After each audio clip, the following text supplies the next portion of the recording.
Mu kanya gatoya cyane kashize nababwiye yuko ndibuze kubabwira kuri Christos Zoris, ni umuhungu ugomba kuva mu ikipe ya Club Brugge. Uyu munsi nibwo yasoje ikizamini cy'ubuzima, anako kandi nyuma y'uko yasoje ikizamini cy'ubuzima mu ibanga rikomeye cyane, yagiranye ibiganiro n'itangazamakuru ariko cyane cyane bikorera indani muri Arsenal.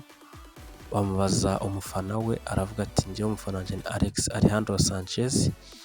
Uyu muhungu rero amahitamo ye ahita nyine avuga yuko yifuza nimero 7 ko azajya ayambara mu mugongo. Christos Zoris ku myaka 24, isaha iyo ari yose baraza kumwerekana nk'umukinnyi wa Arsenal de Gunners. Uburyo amafoto no kugenda acicikana ku mbuga nkoranyambaga byemeza yuko Christos Zoris agomba kuba yaba umukinnyi wa Arsenal vuba cyane bidatinze, kubera yuko yamaze gusoza ikizamini cy'ubuzima. Igisigaye ni ukuba ama ekipe yombi yakumvikana, buri kipe ikagenda ibitangaza yuko imwe igatangaza yuko yarekuye umukinnyi, indi nayo igatangaza yuko imaze kuba yagura umukinnyi. Bivuze ko Club Brugge niyo igomba kuba yatanga itangazo yuko yarekuye Christos Zoris, nyuma yaho Arsenal nayo ikaba yatanga itangazo ivuga yuko yamaze kuba yasinyisha uwitwa Christos Zoris. Ku myaka 24 azajya yambaye nimero 17 mu mugongo. Ntabwo biraba confirmed neza, wenda amakuru arambuye turaza kuyamenya neza nibamara kumwerekana, ariko nkuko bino kugenda bihwihwiswa nuko 17 niyo yamaze kuba yahitamo ko azajya yambara mu mugongo.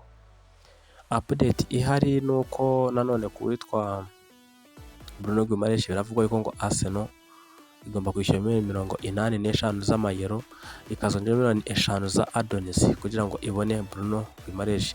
Ikiganiro cyatambutse twaganiriye turavuga tuti biragoye ko Arsenal yamubona, ariko byibuza aka kanya tuvugana turi mu masaha ya nijoro, amakuru ahari avuga yuko uyu muhungu witwa Bruno Guimaraes nawe isaha iyo ari yose araza gusinyira ikipe ya Arsenal de Gunners. Iki kiganiro nubwo ndimo kuba nagifata cyangwa se ndimo kuba nagikora, nanjye ndimo nagikora saa izi ngizi, meze nk'umuntu uvuye mu bitotsi.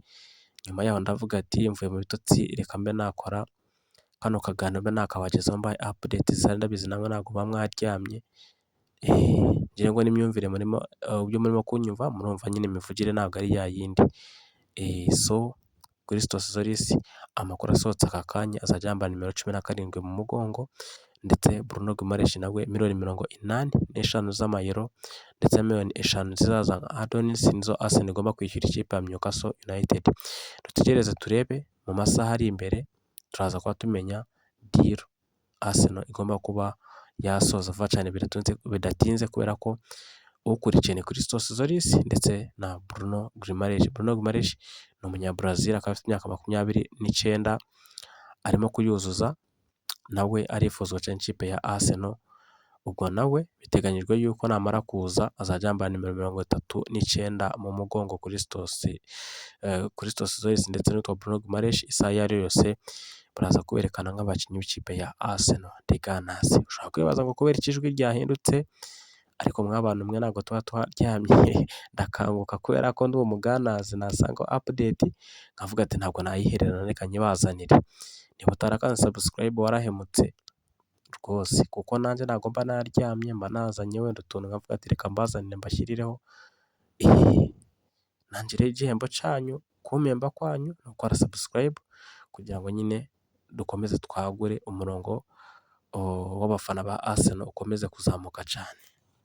Ndabemera cyane, jya wibuka gukanda like ndetse ukore share mu magurupe yose y'abafana ba Arsenal.